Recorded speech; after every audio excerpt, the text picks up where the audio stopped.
오늘 본문 이사야 5장 25절은 그러므로로 시작합니다. 그러므로는 문법적으로 접속사죠. 근데 인과관계, 앞에는 원인, 뒤는 결과라는 접속사입니다. 그러니까 앞에 있는 24절의 그 원인은 이랬죠. 자칭 하나님의 백성이라는 민족이 만군의 여호와의 율법을 버렸고 헌식장처럼, 그리고 거룩하신 하나님의 말씀을 멸시했습니다. 피조물이 어찌 창조주를 멸시할 수 있을까요? 오만의 극치입니다. 오만의 극치. 자식이 자기를 낳은 부모를 멸시해도 페리나라고 하는데, 부모 자식 관계보다 더 깊은 피조물과 창조주 관계에서 피조물이 창조주를 멸시한다는 거, 이건 오만의 극치 중의 극치입니다. 자기 스스로 무덤을 파는 행위입니다. 그 결과가 바로 25절의 말씀입니다. 그러므로 여호와께서 진노하셨습니다. 진노하셨습니다. 노를 바라셨다. 진노하신 거예요. 그 은혜가 많으신 하나님이, 그 사랑이 많으신 하나님이, 천년을 하루같이 길이길이 참으시는 그 인내가 많으신 하나님이 그러므로 진노하셨습니다. 누구에게요? 누구에게 진노하셨나요? 잘 안 보이네요. 누구에게? 자기 백성에게. 우리 잘못 본 거 아니에요? 자기 백성. 이방인들이 아니고 자기 백성에게 라고 적시했습니다. 이걸 잘 봐야 돼요. 이거는 구원을 잃어버릴 수 있다라고 오해하면 안 돼요. 하나님의 백성이라고 사칭하는 자들을 말합니다. 자기 백성이라고, 하나님의 백성이라고 사칭하는 자들의 결과적으로 왜 그렇게 해석할 수 있을까요? 이걸 진짜 성도라고 해석을 하면 구원을 잃어버릴 수 있다가 돼요. 근데 한번 구원은 잃어버릴 수가 없어요. 그렇기 때문에 여기서 말한 자기 백성은 하나님의 백성이라고 스스로 이야기하는 사람이라고 밖에 해석할 수밖에 없어요. 왜? 진짜 백성이라면 만군의 여호와의 율법을 그리 쉽게 버릴 수 없습니다. 참 백성이라면 거룩하신 하나님의 말씀을 그렇게 쉽게 멸시할 수는 없습니다. 진백성이 아니기 때문에, 친백성이 아니기 때문에, 양다리 걸친 이중 간첩이기 때문에 하나님을 버린 자들이에요. 따라서 여기서 자기 백성에게 진노하셨다는 이 말씀은 로마서 8장 39절에 그 무엇도 우리 주 예수 그리스도 안에 있는 하나님의 사랑에서 끊을 수 없는 이라는 이 말씀과 배치되지 않습니다. 오히려 일치합니다. 그 무엇도 우리를 하나님의 사랑에서 끊을 수 없습니다. 그러나 성도인 척하는 사이비 성도, 사이비 교주만 있는 게 아니고 성도도 사이비 성도가 있어요. 사이비 성도는 이중 간첩들, 양다리이기 때문에 하나님이 반드시 진노하십니다.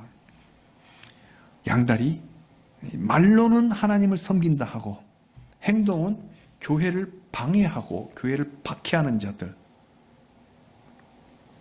성경 이사야 시대는 지금으로부터 2700년 전이었습니다. 그 당시 그런 사람들이 거의 민족적으로 하나님을 배신하고 하나님을 멸시했어요. 그러니까 하나님의 백성들이 아닌 거예요. 겉으로는 하나님의 백성이라고 하지만 그런 사람이 많았습니다. 그런데요, 지금도 이런 가짜들이 많습니다. 어디에요? 저 신앙의 자유인 미국 저기 텍사스 사막에 있는 그 신앙이 이상한 이단들? 아니에요. 우리나라에. 그래서 제가 첫 설교가 갈라디아서예요. 전도사 때. 그 갈라디아서를 다시 한번 외치고 싶은 마음이 이사야를 보면서 일어납니다. 거기 거짓 선지자들에게 왜 이렇게 십자가 눈앞에 선이 보이거든. 그 갈라디아서 3장에. 왜 그렇게 쉽게 속아 넘어갔느냐? 우리 시대에도 우리나라에도 이런 가짜들이 많습니다. 일부 자칭 목사라는 사람들, 자칭 전도사라고 하는 자들이 북한 공산당을 지지하고 북한에 가서 김일성 동상에 절을 하면서 김일성을 숭배합니다. 태양신이라고. 10계명 1계명부터 어기는 거예요. 성경과 정반대가 공산당입니다. 양립할 수 없어요. 유물주의자들은 사람의 목숨을 가치없이 죽여버려도 전혀 양심의 가치를 느끼지 않는 그 공산주의를 어떻게 찬양할 수 있냐고. 목사라면서. 누구지 다 아실 거예요. 우리나라 사람들. 꼭 자칭 내가 하나님이라 이런 가짜 이단들 말고도 이런 이상한, 그리고 기독교 윤리를 주장하는 단체가 있습니다. 그 단체들 중에도 김일성의 주체사상 동일한 주장을 하는 자들이 범기독교계 안에 있습니다. 사랑하는 자들아, 영을 다 믿지 말고 오직 영들이 하나님께 속하였나 분별하라. 많은 거짓 선지자가 세상에 나왔음이니라. 분별하시길 바랍니다. 성도는 영을 분별해야 합니다. 최근에는 진보를 자처하는 자칭 전도사라는 어떤 자가 얼마 전에 한국교회 신시하신 목사님 12분을 말도 안 되는 이유로 형사 고발까지 했습니다. 이들에게 하나님이 반드시 진노하십니다. 오늘 설교 미리 말씀드리면 25절 맨 뒷부분에 가면 진노의 팔이 여전히 펼쳐져 있다라고. 진노의 팔이, 그의 손이 여전히 펼쳐져 있느니라. 그러니까 2700년 전 이사야 시대 때만이 아니라 지금 서기 2020년 3월 지금도 여전히 진노의 팔이 펼쳐져 있어서 그 진노가 그들에게 쏟아지고 있습니다. 하나님이 진노의 팔을 펴시면 누구도 피할 수 없습니다. 이건 장난이 아닙니다. 25절에 산들이 진동하며 그들의 시체는 거리 가운데 분토같이 되었도다. 산들이 진동한다. 산이 막 울리는 거예요. 이거 문자대로 해석하면 지진이 나는 거예요. 우리도 최근에 지진을 겪어본 사람들이 많잖아요. 저기 어디요? 경주 쪽, 포항 쪽. 거기서 이렇게 지진을 겪어본 사람들 이야기를 내가 한번 들어봤는데 공포를 그렇게 느꼈다는 거예요. 야, 그런 공포를 처음 느껴봤답니다. 지진을 겪어본 사람은. 저는 그때 지진을 직접 겪어보지는 않았는데 저는 한 번씩 비행기를 타고 이륙할 때 보면은 요즘은 이렇게 비행기가 잔잔하게 잘 이렇게 편안하게 이륙하는데 어떤 때 보면 동체가 부르륵 떨어요. 날개도 이렇게 좌석 옆에 보면 날개가 흔들흔들 하는 걸 보여요. 그런 거 보면서 공포를 느낀 적이 있어요. 그래서 우리 어떤 집사님이 그래요. 비행기 타기 싫다. 왜? 이륙할 때 제일 겁난다는 거예요. 충분히 저도 공감이 갑니다.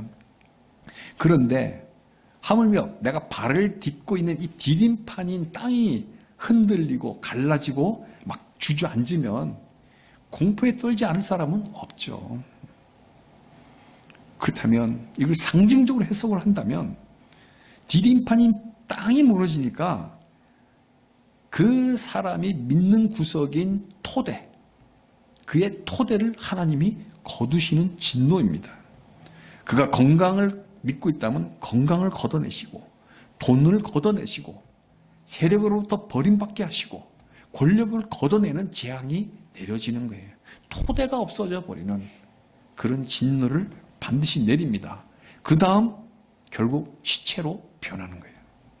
죽은 거예요. 사람이 죽으면 장례를 치러주는 게 원시 시대 때부터 우리 인류가 이어오는 인륜이잖아요. 인륜. 사람이 죽으면 장례 치러줘야죠. 전쟁 중에 적군들도 이렇게 수습해서 이렇게 나뭇가느라도 이렇게 덮어줍니다. 유족이 없으면, 유족이 없을 수도 있잖아요. 혼자 메털베기가 어떻게 타양에서. 그래도 이웃 사람들, 주변 사람들이 그 시신을 수습해서 장례를 치러줍니다. 그런데 하나님의 진노를 받으면 그 시체가 거리에 분토같이 되게 합니다. 여기서 분토란 쓰레기를 뜻합니다. 시신이 길거리의 쓰레기처럼 버려지는 그런 진노를 당합니다. 당연한 거예요. 말씀을 버렸으니 네 시체까지 버리는 거예요. 똑같이 당하는 거죠. 그러면 죽은 육체가 이러할진데 과연 그 영혼은 온전할까요?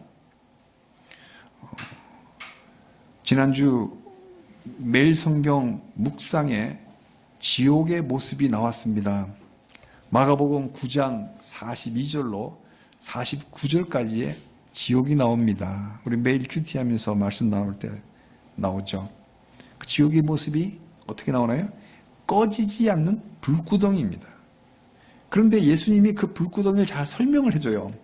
이 불구덩이에 던져지면 불에 타 죽질 않아요. 심지어 구더기조차 죽지 않는다.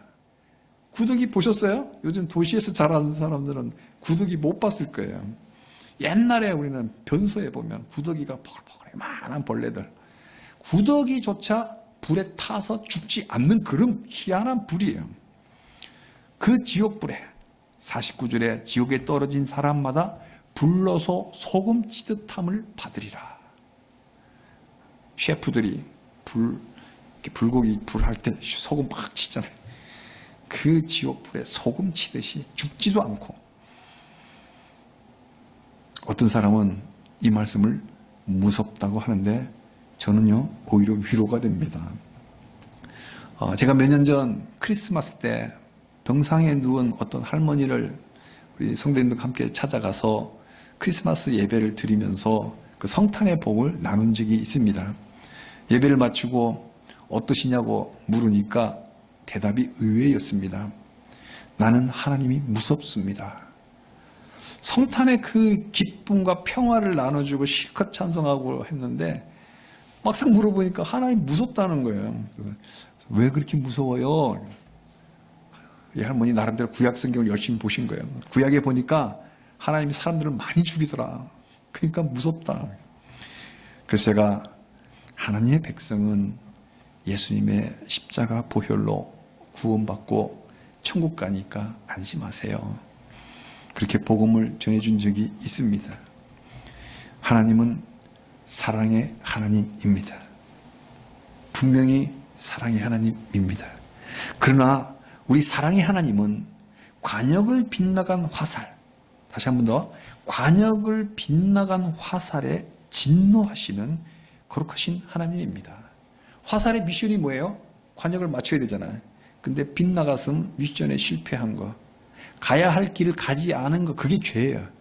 그래서 상징적으로 관역을 빗나간 화살을 죄로 상징화시킵니다. 그 죄에 진노하십니다. 레드라인을 넘어서는 그 죄악에 대해서는 진노하시지 그냥 마냥 오냐 하는 할아버지가 아니세요. 사랑의 하나님은 동시에 거룩하신 하나님이기 때문입니다. 그때 그곳에서만 아닙니다. 지금 여기에서도 여전히 그러하십니다. 아까 미리 본 말씀대로 25절 뒷부분에 그의 소지 여전히 펼쳐져 있느니라. 이사야 시대 때 한번 펼쳐진 진노의 손이 지금까지 계속 펼쳐져 있는 거예요. 계속. 우리가 섬기는 하나님은 그때그때마다 달라지는 변덕스러운 분이 아니십니다. 한번 정하면, 작정하시면 끝까지 일관된 그를 신실하다고 표현합니다. 믿을만해, 변하지 않으니까 신실하신 하나님입니다. 하나님은 영원부터 영원까지 항상 거룩하신 하나님이십니다. 그래서 인류 역사상 어느 시점이었든지 여호와의 율법을 버리고 하나님의 말씀을 멸시하는 오만한 자들은 항상 진노를 당했습니다. 회초리 정도가 아니에요. 하나님이 주신 모든 터전을 회수하십니다. 금융에 회수한단 말 있잖아요. 하나님이 주셨던 거, 줬던 거 다시 회수하는 거예요. 뺏는 게 아니고 회수하는 거예요. 하나님이 주신 복을 다 회수하십니다. 율법을 버렸으니 하나님은 그 육체의 시신도 똑같이 버립니다. 말씀을 멸시했으니 하나님은 그 영혼을 꺼지지 않는 불, 죽지도 않는 불에 소금 치듯이 그 영혼이 벌을 받습니다. 혹자는 그럽니다. 말도 안 된다고. 사랑의 하나님이 어찌 진노하실 수 있냐고 오늘 성경 말씀을 거절합니다. 사랑의 하나님 땡큐 믿습니다. 거룩하신 하나님 멋있어 보여 땡큐 믿습니다. 그래서 거룩이라는 걸 설명을 해줍니다. 거룩이라는 것은 죄와의 분리입니다. 그래서 거룩하신 하나님이란 뜻은 우리 하나님은 죄가 없다는 뜻입니다. 그리고 죄를 미워하십니다. 죄에 진노하십니다. 그게 거룩하신 하나님입니다. 이렇게 설명을 해주면 노 땡큐. 거룩하신 하나님 멋있어 보였는데 그러면 난 노 땡큐. 그렇게 사랑의 하나님을 인정하면서 거룩하신 하나님은 거절합니다. 저항을 하는 거예요. 이런 사람은 성경을 자기가 좋아하는 말씀만 두고 자기하고 맞지 않는 그런 말씀은 가위로 다 잘라내는 그런 죄와 똑같습니다. 이 이사야보다 약 100년쯤 뒤에 나온 선지자가 예레미야입니다. 우리 지난 예레미야 때 기억하시면 나올 거예요. 예레미야 시대에 유다 왕 18대 왕 여호야김이 성경을 불태운 사건이 있었죠. 말도 안 돼. 이스라엘의 왕이, 유다의 왕이 성경을 불태우는 사건이 어이없게 일어났어요. 그러니까 성경을 불태운 그때 왕이나 지금 이 시대 우리들이 나 마음에 맞지 않는 말씀을 버려서 오려내는 거나 뭐가 다릅니까? 자, 그 여호야김이 어떻게 되었을까요? 예레미야서 36장 30절에 보면 왕조가 끊기고 20대에 완전히 멸망했거든요. 그 왕조가 끊기고 그나마 20대 마지막 왕은 자기 그 후손도 아니에요. 그냥 그 친척한테 넘어간 거예요. 옆으로 형제한테 넘어간 거예요. 그러니까 왕조가 끊기고 그 시체가 버림을 당했습니다. 이 말씀 그대로 성경을 불태운 사람 시체가 버림당하는 역사가 실증하고 있습니다. 사랑의 하나님만 믿고 진노하시는 하나님을 믿지 않는 사람이 자칭 성도라고 해서 진짜 성도가 될까요? 사랑하는 자들아, 영을 다 믿지 말고 오직 영들이 하나님께 속하였는지 분별하라. 요한일서 4장 1절. 제가 한 번은요 장례식장에 갔었습니다. 그때 어떤 유족과 좀 이야기하는 시간이 있었어요. 이런 우리 도심지 이런 장례식장이 아니고 이렇게 풀밭도 있고 이렇게 묘지까지 따라갔었거든요. 그래서 이렇게 햇빛 따사로운 그 묘지 그 근처에서 같이 앉으면서 좀 이야기할 수 있는 시간이 있었는데 자기는 천국은 믿어지는데 지옥은 인정할 수 없다는 거예요. 자기도 아이를 키우는 아버지인데 그래서 내 자식을 불구덩이에 집어 던진다는 건 도저히 상상할 수 없다는 거예요. 그러면 인간 아버지로서 자기 자녀를 굴구덩이에 던질 수 없다면 하나님의 아버지라면서 그리고 그냥 아버지가 아니라 사랑이 많으신 아버지. 아버지도 종류가 많잖아요. 속사랑 말고 겉사랑까지 무한하신 우리 사랑의 하나님이 아버지인데 어떻게 지옥이란 걸 만들어서 자기 자녀들을 그 지옥에 던져 놓을 수 있느냐. 그것도 한순간에 죽는 것도 아니고 죽지도 않는 불에 소금 치듯이 그 고통을 영원히 줄 수 있느냐. 말이 안 된다. 그러니까 하나님 아버지가 절대로 지옥을 만들 리가 없다. 그래서 제가 그분에게 정말 나름대로 제 나름대로 잘 설명을 해드렸는데 끝까지 결국 인정하지 않았습니다. 그분은 성경을 일부만 믿는 그리고 일부는 믿지 않는 해로운 믿음을 가진 분입니다. 믿음이라고 다 같은 믿음이 아니에요. 해로운 믿음을 가진 분이에요. 그분은 왜 그렇게 해로운 신념을 갖게 되었을까요? 성경을 말씀 그대로 받아들여야 하는데 성경을 읽을 때 비어진 마음, 빈 마음을 읽지 않고 자기 철학을 기준으로 읽었기 때문에 그래요. 자기 철학에 맞지 않는 성경은 버리는 거예요. 그래서 해로운 믿음에 빠진 거예요. 그래서 신학이, 철학이 들어오면 안 돼요. 아리스토텔이 무슨 말을 했든 플라톤이 무슨 말을 했든 그걸 진리를 가지고 성경을 해석을 해버리니까 이상한 사람들이 나오는 거예요. TV에 보면 자칭 뭐 이상한 사람들, 뭐 동양학을 많이 한 사람들이 나름대로 성경을 막 강해한 그런 집도 내놨어요. 어떻게 동양 철학을 가지고 성경을 해석을 해갖고 막 강해집을 해놓고, 그러니까 성경이 왜곡되는 거예요. 성경을 균합적으로 있는 그대로 받아들여야 돼요.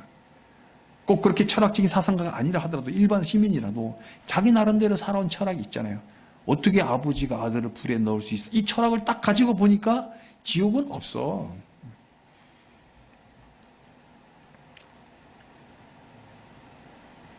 성경을 사람의 철학으로 색칠하면 해로운 믿음, 이단이 되어 버립니다. 저는 그런 믿음에 천국이 있다고 확언해 줄 수 없습니다. 저는 목사로서 당신 천국에 갑니다라고 확신하게 말해 줄 수 없어요.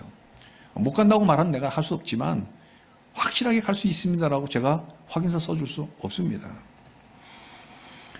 거룩하신 하나님과 사랑의 하나님은 정확히 밸런스를 이루고 계십니다. 거룩한 하나님은 관역을 빗나간 화살을 진노하십니다. 이 너무나 멋진 표현이라서 제가 다시 한번 소개해 드리는 거예요. 레드라인을 넘어선 죄악은 반드시 진노하십니다.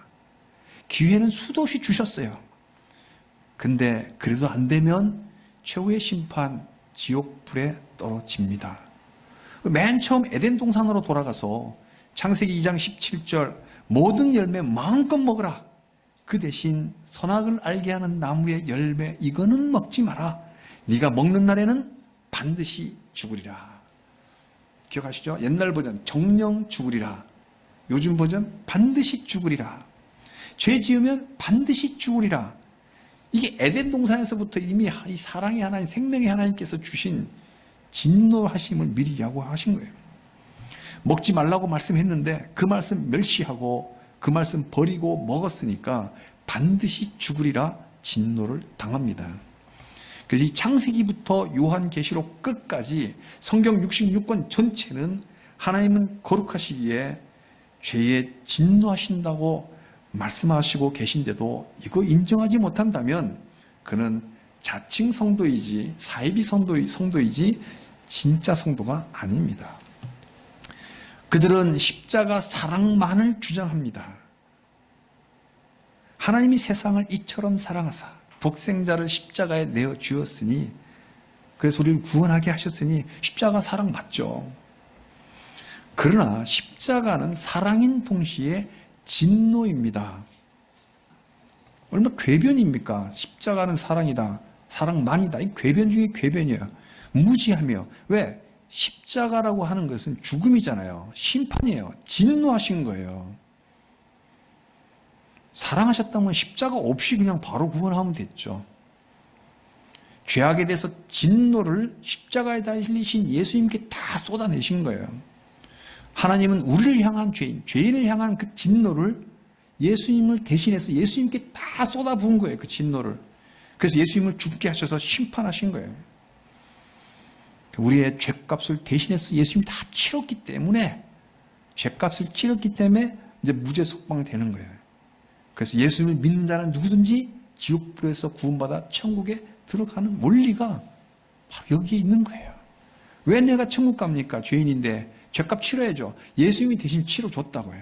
그걸 믿었기 때문에 내 죄값을 예수님이 대신 치러줬고 나는 죄가 없어지는 거예요. 사함 받은 거예요. 깨끗해진 거예요. 깨끗하기 때문에 거룩하신 하나님께 들어가는 거예요. 죄인이 천국에 간다면 그것은 죄인에게는 천국이 아니에요. 죄인이 경찰서 들어가면 그 이미 경찰서가 편안한 곳이 아니에요. 그렇잖아요. 그래서 사랑하는 성도님들, 거룩한 지식, 천국도 지옥도 있음을 확신하시길 바랍니다. 포스트 모더니즘은 이 시대의 영적 분별이 기준이 바로 이 천국과 지옥입니다. 전능하신 하나님은 창조의 말씀으로 했습니다. 창조를 말씀으로 하셨어요. 창세기 1장 2절에 빛이 있으라 하시니까 빛이 있었잖아요. 말로만 해도 말씀으로만 천지 창조를 다 하셨다니까요. 무슨 천지를 다 말씀으로 창조하셨어요. 근데 죄의 용서는 말씀으로 하지 않으십니다. 전지전능하잖아요. 전능하시기 때문에 천지를 말씀으로 다 창조하셨는데 그 능력이라면 죄의 용서 정도도 말씀으로 충분히 용서할 수 있잖아요. 근데 우리 하나님은 그 놀라운 능력을 말씀으로 하셨으면 불구하고 죄의 용서는 말로 안 하십니다. 전능하신 하나님이지만 어떤 면에서는 하나님에게 불가능도 있어요. 죄의 용서는 하나님도 말씀만으로 하지 못하세요. 그럼 전능하다며. 그는 하나님이 스스로 전능함을 스스로 제한하신 거예요. 스스로 제한하십니다. 어찌 있던 게 말 한마디로 없던 게 될 수 있겠습니까? 생각해 보십시오. 교통사고로 발이 부러졌는데 미안해.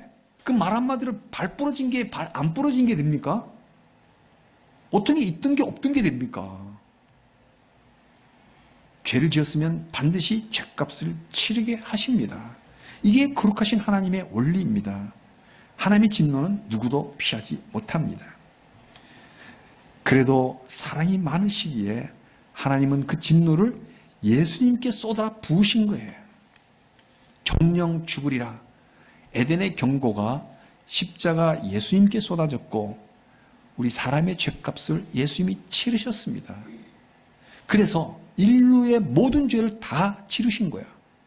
그러나 그 죄값 치른 것을 믿는 자만, 누구든지 예수를 구주로 믿는 자만 자기 죄값이 치러짐으로 깨끗해져서 용서받는 하나님의 백성이 될 수 있습니다.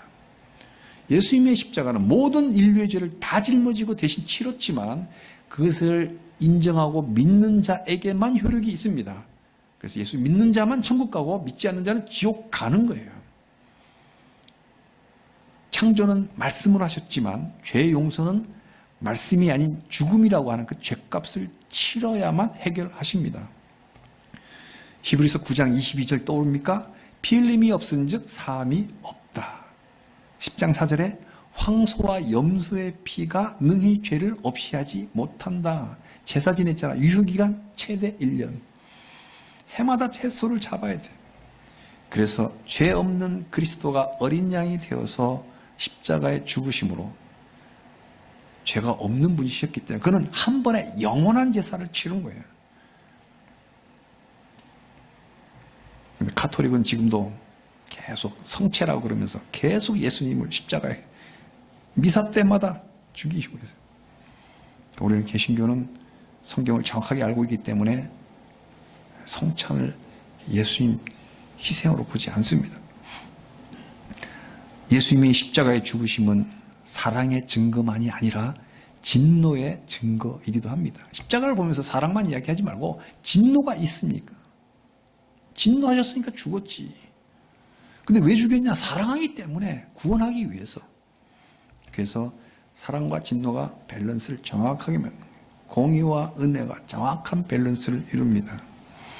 십자가 하나에 진노도 있고 사랑도 있습니다.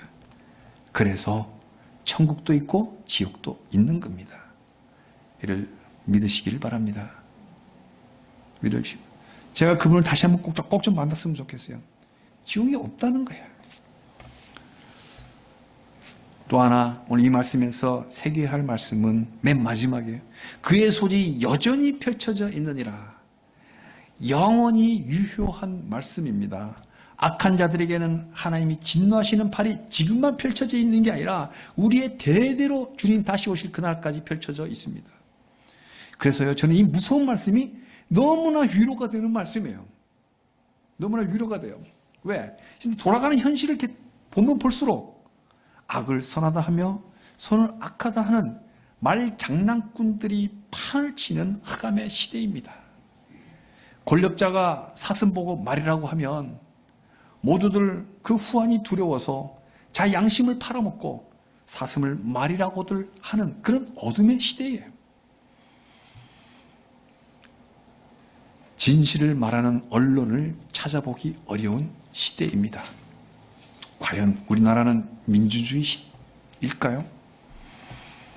그래서 저희 영이 우울합니다. 성경을 늘 들여다보는 기도하는 영이 우울해집니다. 그러나 오늘 말씀, 하나님을 멸시하는 가짜들에게, 특히 교회 안에 있는 가짜들에게 진노하시는 하나님의 팔이 지금 이 순간도 여전히 펼쳐져 있느니라. 이 말씀에 영적 위로를 받습니다. 근데 정말 어린 양 같은 우리 백성들, 양물이라 그러잖아요. 우리 성도님들은 목사라면 다 목사인 줄 알고, 전도사면 다 전도사인 줄 알고, 그래서 맹목적인 신앙을 갖지 말라. 이해를 추구하는 믿음, 이해를 추구하는 신앙을 제가 계속 이야기하잖아요. 그 성경을 잣대로 삼아서 거룩한 이해 속에서 따라가야지, 맹목이 되면, 목사란 타이틀 갖고, 사도 바울도 그랬어요. 내가 가짜 복음을 전하면 나도 저주를 받을 것이다. 메신저가 중요한 게 아니고 메시지가 중요한 거예요. 영적 분별을 하시기를 바랍니다. 날이 갈수록 더 심할 겁니다.